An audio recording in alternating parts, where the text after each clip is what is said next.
Orang gila kalau meninggalnya apakah dia masuk surga? Apakah dia masuk neraka?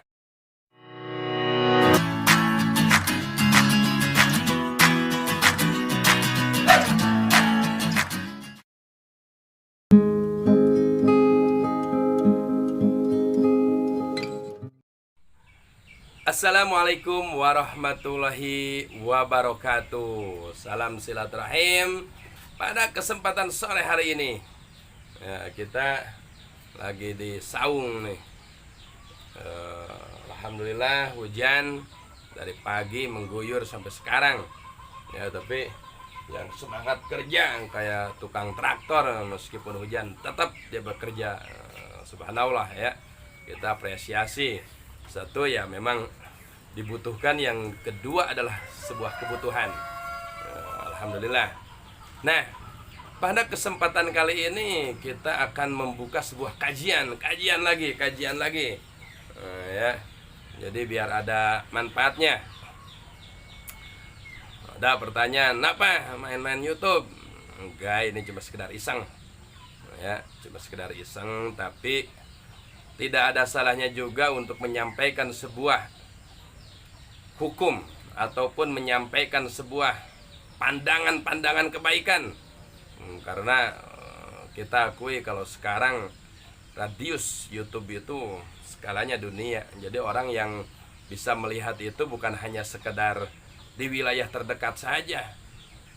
Jadi siapapun yang menyampaikan kebaikan, baik itu hanya sekedar humor ataupun hanya sekedar hiburan ataupun apalah gitu kan, itu memang tersebar ke pelosok-pelosok ya. Jadi ketika hiburan ya, kita bukan anti sebuah hiburan lah ya, karena ya daripada kita stres ya hiburan nggak apa-apa.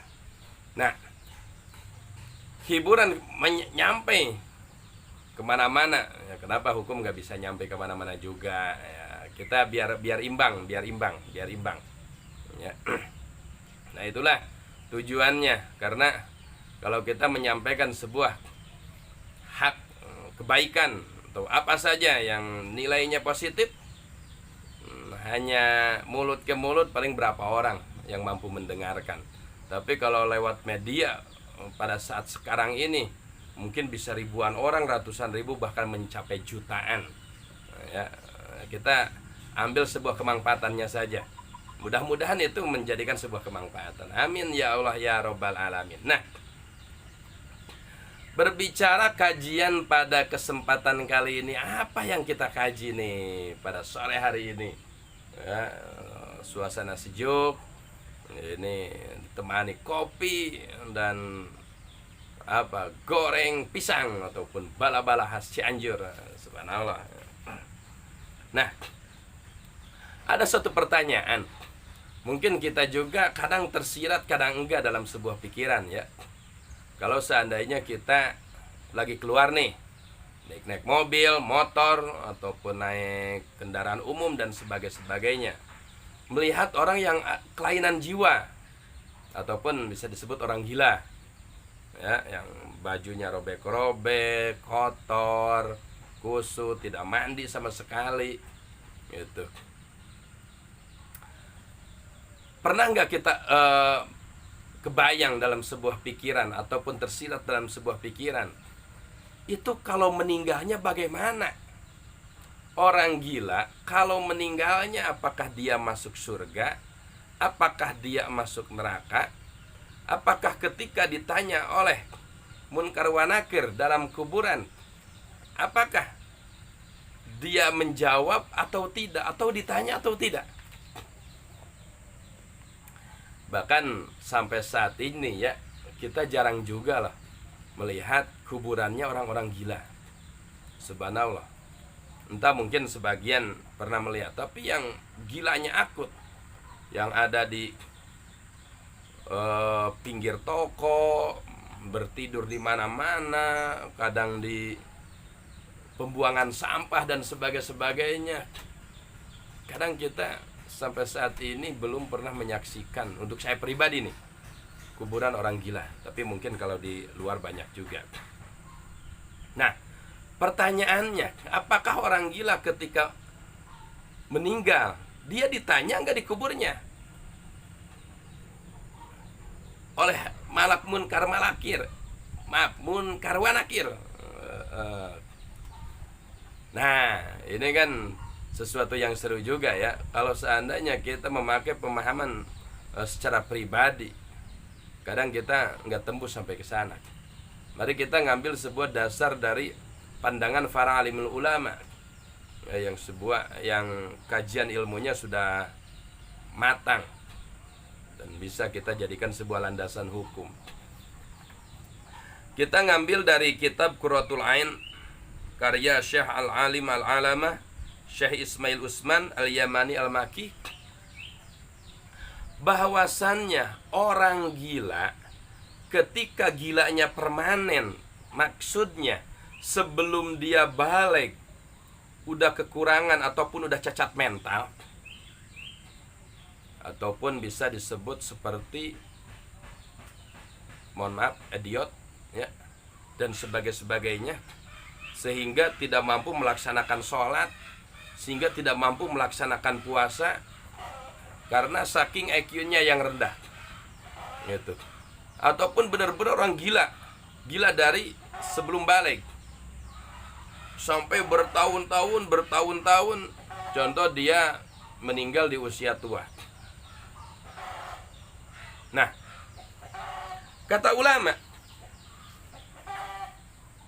kalau seandainya tidak pernah merasakan sehat sebelum dia balik, udah memang gila, maka tidak akan ditanya oleh malak munkar wa nakir, malakani ya.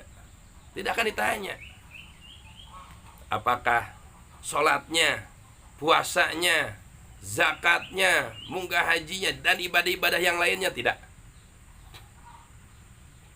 Anggap saja dia meninggal sebelum balik gitu. Enak. Kalau ngelihat hisaban seperti itu enak. Cuma kita tahu kuat tahu enggak nih, tahu sabar tahu enggak nih melewati tantangan masa-masa kegilaannya itu. Setelah balik sampai umur-umur, orang lain menikmati kesenangan, naik mobil, naik motor, masuk pertokoan, tempat hiburan, tempat rekreasi, sementara dia gila permanen. Nauzubillah ya. Nah, kalau yang kedua, kalau seandainya dia, contoh gilanya di umur 30 tahun ataupun 25 tahun ataupun 40 tahun, dengan sebab apa saja ya, karena tabrakan terbentur kepalanya, atau pernah saking kalutnya nih memikirkan masa-masa pandemi, ekonomi hancur, duit susah, beban banyak, sementara enggak kuat untuk ditampung, akhirnya dia gila. Ataupun mempunyai sebuah sejarah kelam sampai terpikirkan frustasi dan sebagainya, cita-cita enggak kesampaian, frustasi dan sebagainya. Atau kita nyalon mau jadi anggota dewan, mau jadi apa, uang udah keluar banyak gitu, sementara kita nggak jadi karena takdir Allah tidak menentukan untuk waktu itu kita jadi. Akhirnya kita memikirkan biaya yang sudah keluar itu udah puluhan miliar atau ratusan juta ya, pas tidak jadi, hutang banyak ke sana kemari, akhirnya stres, gila. Nah, kalau gila setelah dia melewati masa-masa balik, maka tetap dia akan ditanya. Kapan masa yang ditanyanya? Sewaktu dia sehatnya gitu. Ibadahnya, sholat, puasa, zakat, munggah haji, kalau mampu ada biayanya, dan sosial yang lainnya, sodako, bantu orang, kelakuan baik, pernah berucap baik, menghina atau enggak, itu akan ditanya, tetap ditanya. Nah, pertanyaan terakhirnya, apakah orang gila kalau seandainya selesai pertanyaan nih, ya, pada akhirnya dia akan masuk surga atau masuk neraka? Wah, kalau sekarang mendengar kalimat itu kayaknya ekstrim ya. Tapi itu tetap menjadikan rujukan untuk semangat kita beribadah, untuk semangat kita menjauhi maksiat itu memang dengan diungkapnya kalimat surga dan neraka.